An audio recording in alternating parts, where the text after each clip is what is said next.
evening, visitors. Welcome to the Australian War Memorial's last post ceremony.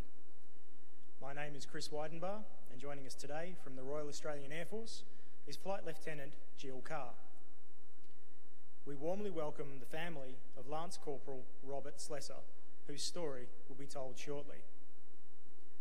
We welcome the veterans who have served, those that are still serving, and the families that support them. We acknowledge the members of RSL and Services Clubs Association, RSL Victoria and RSL Queensland who are watching the broadcast of this ceremony across Australia. During the ceremony, wreaths will be laid at the base of the pool of reflection by family and visitors to the memorial. Please stand and join in singing the national anthem.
The Australian War Memorial was the vision of Charles Bean, Australia's First World War official historian.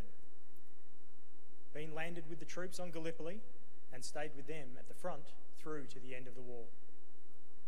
The idea of this national memorial and museum came to him at Pozières, France, in the depths of the bloody fighting of 1916. Bean's idea was that this would be a place where families and friends could mourn loved ones buried in faraway places. It would also be a place that could help all Australians understand what these men and women had endured and what they had done for us. Bean's vision, to which we remain true, is best expressed as inscribed in the entrance to the memorial's galleries. Here is their spirit, in the heart of the land they loved.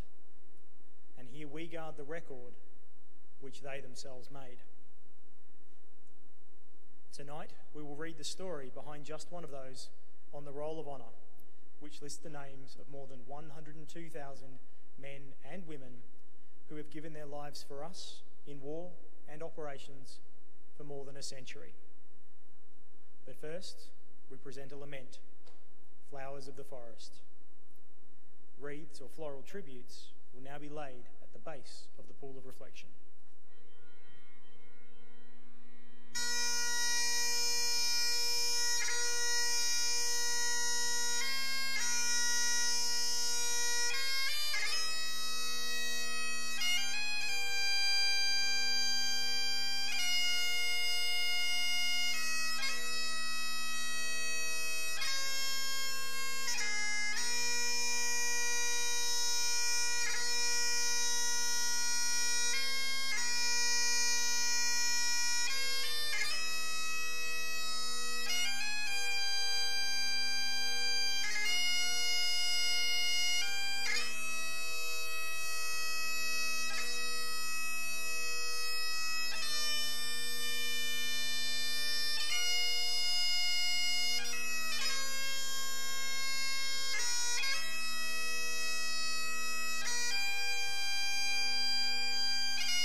Today, we remember and pay tribute to Lance Corporal Robert Slessar. Known as Bob, Robert Slessar was born in 1886 to Robert and Mary Slessar. He grew up in Pakenham East, Victoria, where he attended the local schools. He became a machinery expert and worked locally in the firm of Worship and Slessar. While he was popular in the Pakenham district, he remained unmarried. Slessar enlisted in the Australian Imperial Force in July 1915. Given his expertise in machinery, he was posted to the Engineers. He underwent a period of training in Australia before being sent to Egypt. By March 1916, he had been posted to the 6th Field Company, Australian Engineers, and was on his way to France to fight on the Western Front. He was quite homesick on occasions and very grateful for parcels from home.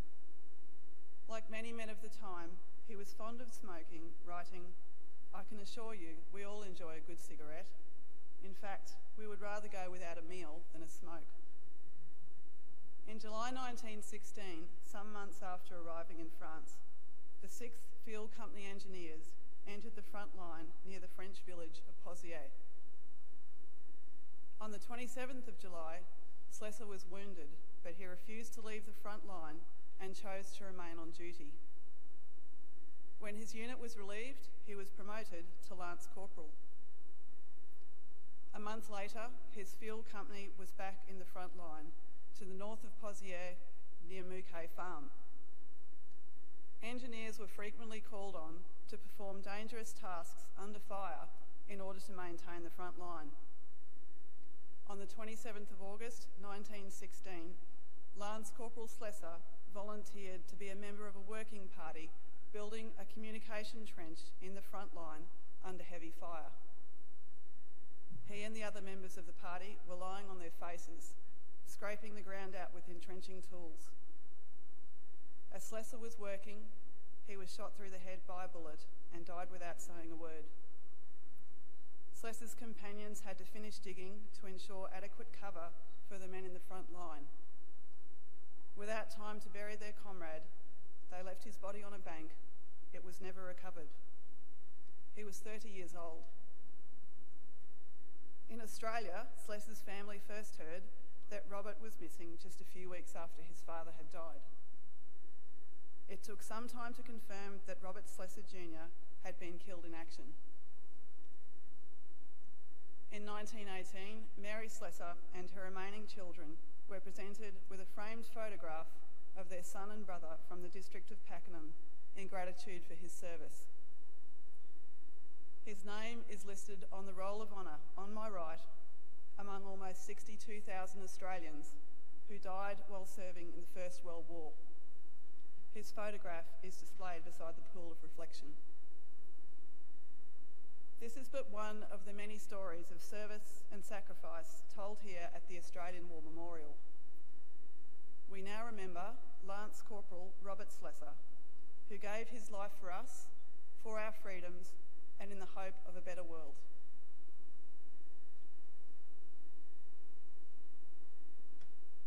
Please stand for the reading of the ode and the sounding of the last post.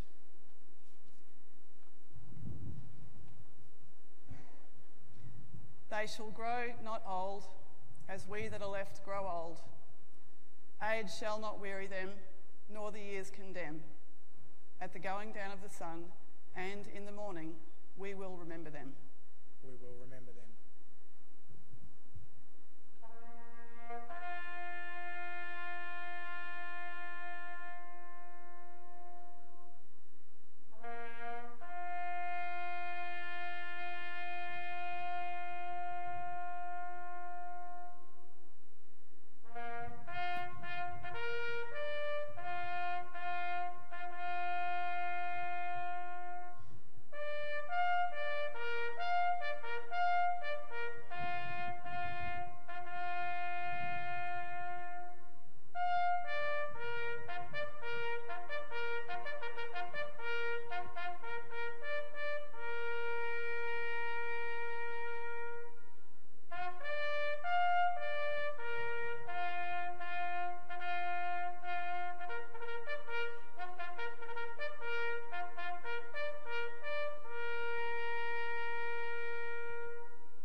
lest we forget.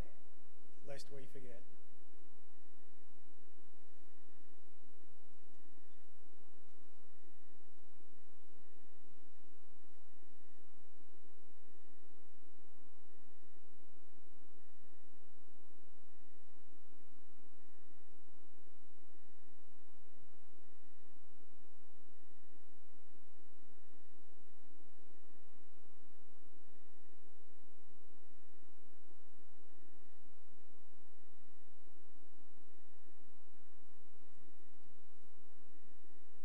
We leave you this evening with the words of the memorial's founder, Charles Bean. Many a man lying out there at Poziere or in the low scrub at Gallipoli with his poor, tired senses barely working through the fever of his brain has thought in his last moments, well, it's over. But in Australia, they will be proud of this. Ladies and gentlemen, girls and boys, that concludes the last post ceremony. We thank you for visiting the Australian War Memorial and wish you all a very good evening.